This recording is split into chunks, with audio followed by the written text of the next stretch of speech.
certainly am looking forward to flying on a ship named the Unreliable. I'll just head upstairs and claim a room. By verity, by strength. What are we contemplating today?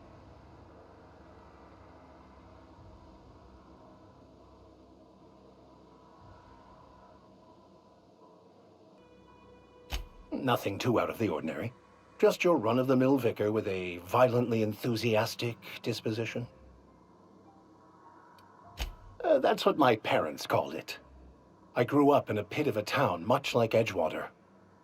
I was destined to be a laborer like my parents, but I was infected early with a need to solve the equation. My passion didn't sit well with them.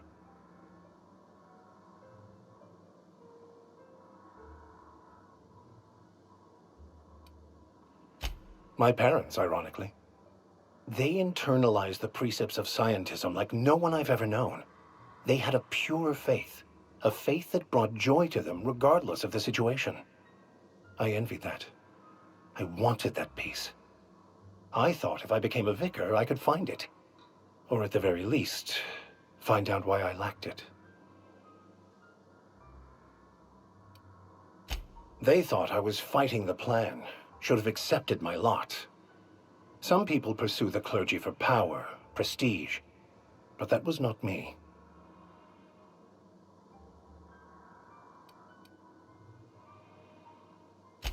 The simple version is this.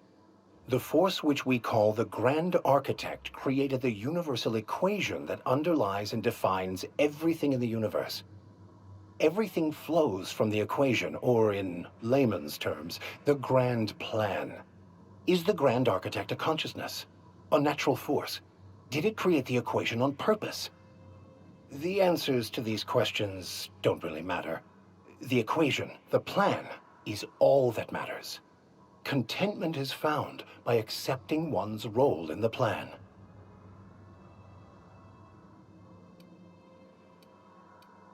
Scientism, as its name implies, believes that nature abhors equality. The strong survive, and the weak perish for the betterment of the whole. And reason, not emotion, is the seat of all morality. Wisdom means accepting the vicissitudes of life with grace and dignity.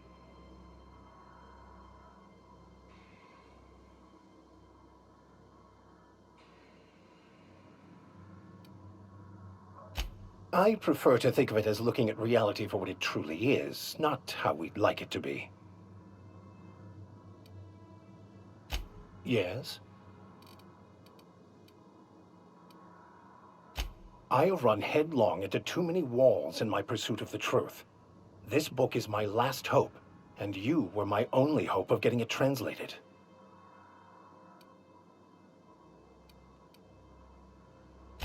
I honestly don't know what I'd do. This quest has consumed me for the better part of my life. I fear there's nothing else left to me. What about you? What's your story?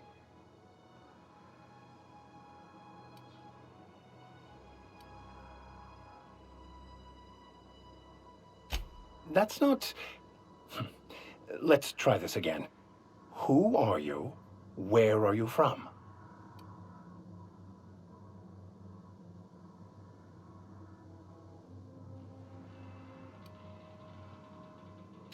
And how did he do that?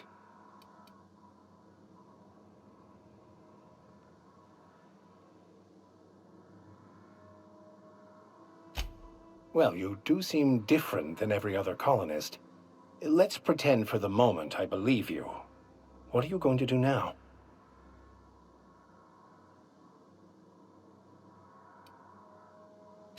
That seems a dangerous proposition. Why risk your life now that it's been returned to you?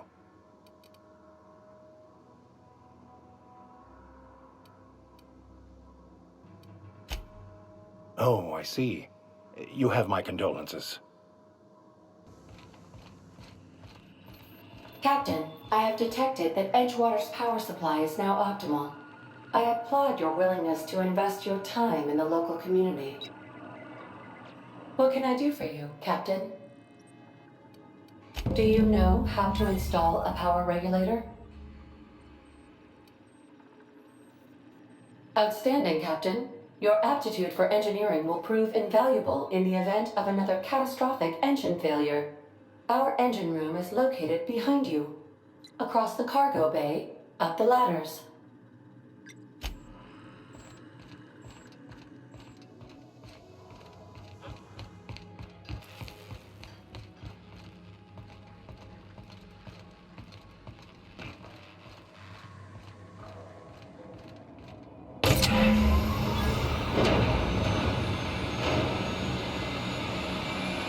What can I do for you, Captain?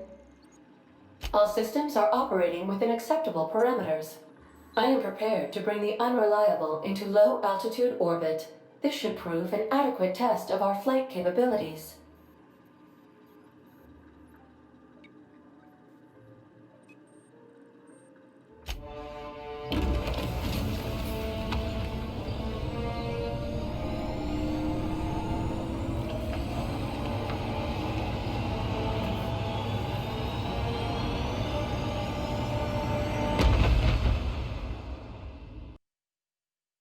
We have received a communication request from Dr. Phineas Wells.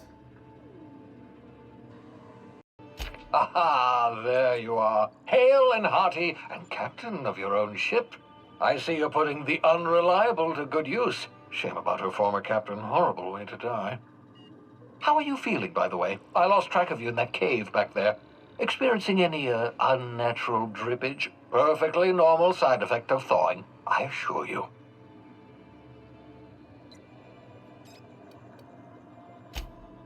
Oh, that, yes, that's probably permanent.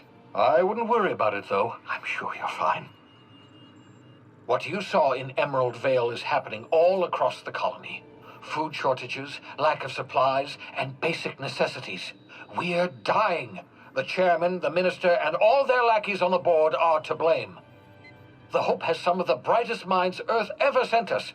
If we can revive the Hope's colonists, they can help us undo the board's mistakes. They can help us set things right. You need to get to Stellar Bay on Monarch. I have contacts there. They'll help me, help us, find the chemicals to revive your fellow colonists. Gladys Culkelly, lovely woman, runs a cozy little black marketing outfit on the Groundbreaker. She can get you a nav key to land on Stellar Bay.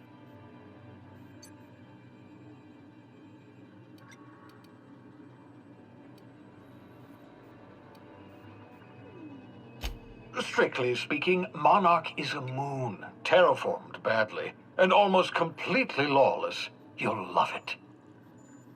Captains don't fly their own ships, you see. Your navigation terminal handles the, navigation. Think of a nav key as a set of flight instructions. The board's been confiscating nav keys for Stellar Bay, so we must rely on unconventional means of acquisition. Hence, Miss Gladys Culkelly.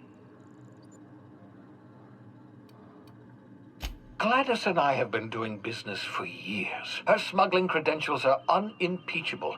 If anyone can get you a key to Monarch, it's her.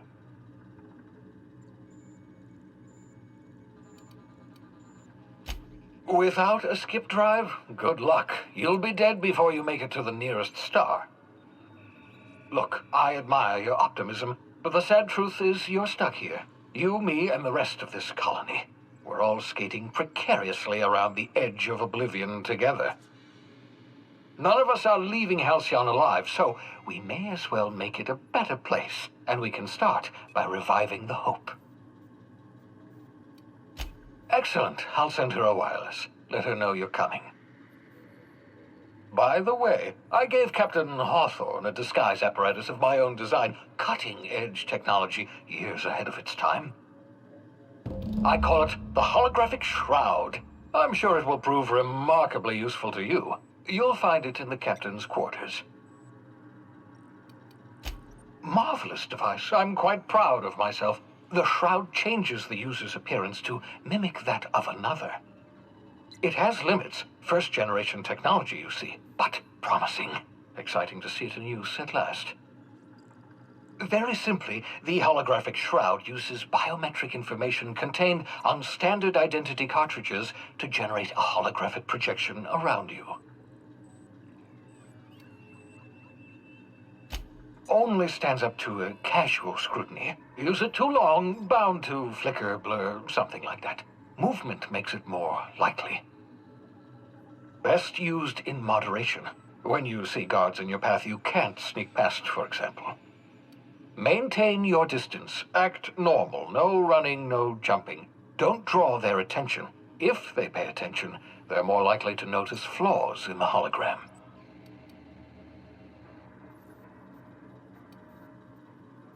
Excellent. I'll contact you once you've found a way to get to Stellar Bay. If you have any questions, come see me in my lab. And remember, don't trust the board. They'll try to win you over with promises of wealth and power, but it's a lie. The board's only interested in filling their own pockets. If we don't put a stop to them, they're going to run this colony to the ground. Transmission ended. If you are ready to depart, please select a destination on your navigation terminal.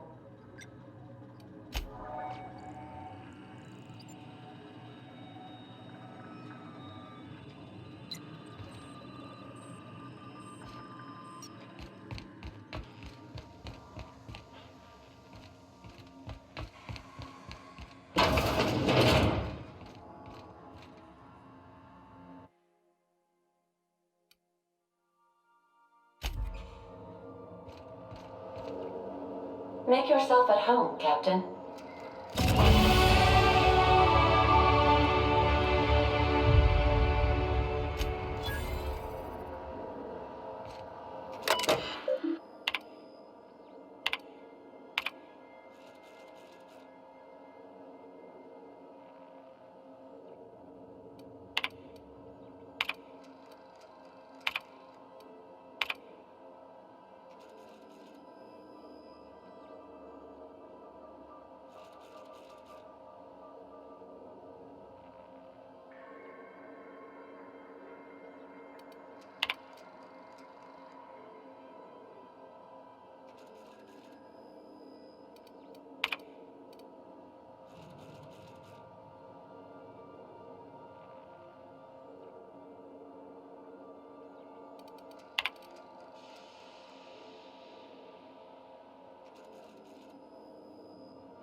Yeah, so this is my hidey spot now.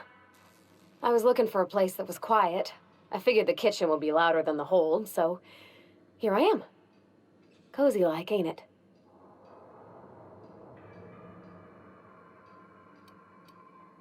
It's in pretty good shape considering how hard Mr. Hawthorne ran it. It's a Yakita LHA 120, A2 model, I'm pretty sure. The Block 2 design scooshed in extra cargo space but didn't change the stock engines. Probably a touch underpowered, huh? Accurate in all particulars. I conclude you are Edgewater's board-certified mechanic.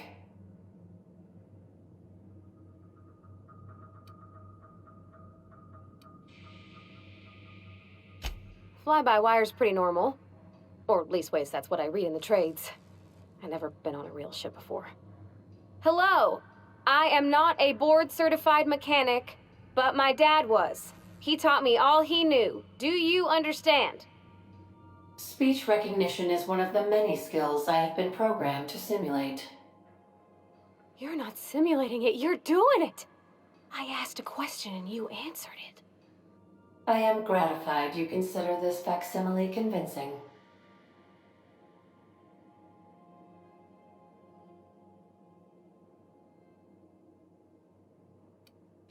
I don't see any holes in the hull. I'll take a good squint at her, make sure everything's tip-top. But I think we're cooking with plasma torches. You can do that, you know. My dad taught me how to make grilled cheese sandwiches with a plasma torch.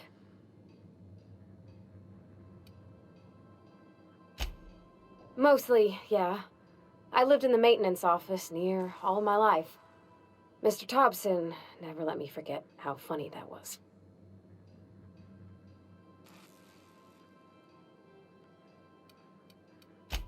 He meant funny as in odd. It's not normal for anyone to do as their parents. You take a vocational test.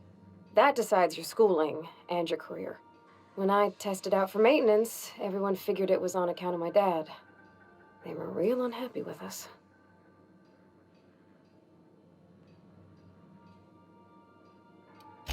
Well, I'm good at making things work the way they ought. Not so much at doing such to somebody else's schedule. There's times I'm working deep in the guts of a loader, getting it all running perfect. Then I look up to see it's tomorrow, and I've blown another deadline. Anyhow, I was happy to get back home. I didn't care much for schooling. Yep, nothing much had changed. Everything was a little grayer, a little dirtier. Dad met me at the shuttle and gave me a big ol' hug. I noticed straight away that he was moving slower and stiffer. He made a little grunt when I squeezed. About a year. I tried to do more of the work so he could rest. His heart gave him pains. Dad never said that he loved me, you know? I knew on account of him showing it. How he'd stay up late to help with my projects or listen to my fretting. Oh gosh, look at the time. Sorry to bend your ear so long. And I got so much to do before this ship's in decent shape. The repair station is currently idle.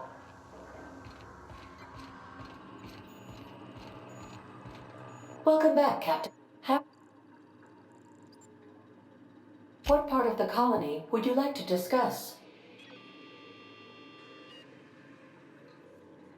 Ah, yes.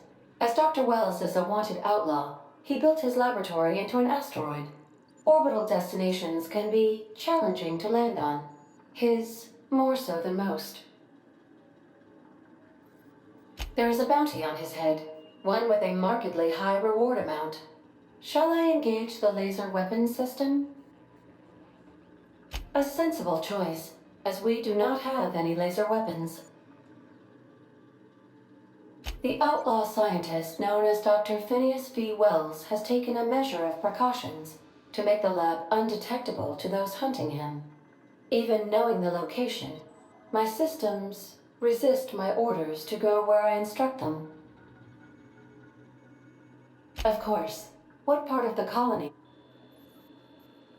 We're cleared to dock with the groundbreaker. If we're going there, please be sure all docking forms have been filed in triplicate and fees have been paid. The Mardettes take their docking laws quite seriously. I can, yes. Let me add that to my list of 1,435,498 tasks I am simultaneously executing in order to run our ship. You are more than welcome, Captain. Groundbreaker was Halcyon's original colony ship. It has since been repurposed as a service station in the Lagrange point of the system. Freighters often deliver or pick up goods from the Groundbreaker en route to other destinations. The city ship hosts an array of cargo bays, factories, housing sections, and more. Many of Halcyon's companies maintain office spaces with stationed representatives in what is considered a truly neutral territory within the system. I have filed the required docking forms in triplicate, and fees have been paid. I have lots of minutes. Many minutes. I prefer to think of it as being in a state of slumber, perhaps for an indefinite duration of time. Do you think that is what it's... When I simulate myself in such a scenario, I do not find it to be desirable. I think my self-preservation protocols incline me to desire the alternative. Traveling the system with you, Captain.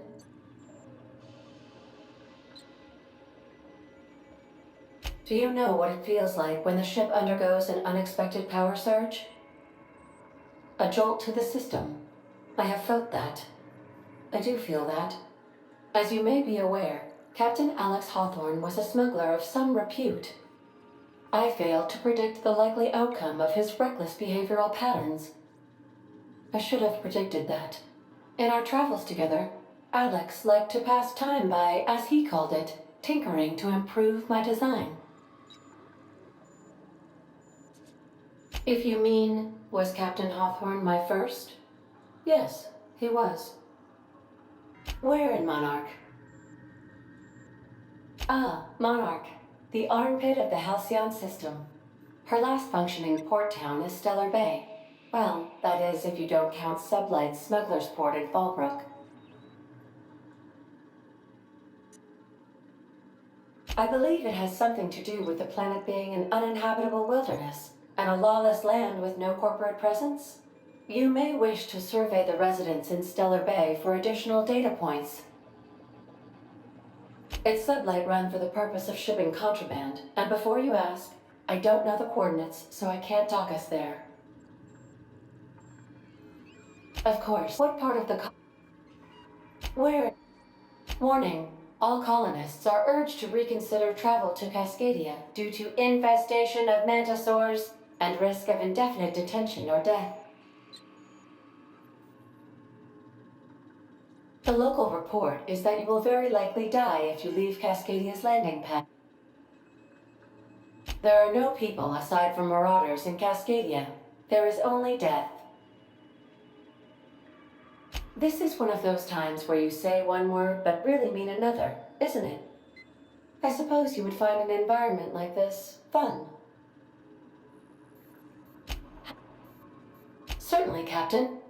What would you like to hear? I need a little help with my calculus. Can you integrate my natural log? Now playing a Spacer's Choice advertisement jingle. It's not the best choice. It's Spacer's Choice. Everyone in Halcyon is contractually obligated to label this or another board-certified jingle their favorite song. As you wish, Cap. May luck be with you. Of course, as I am sure...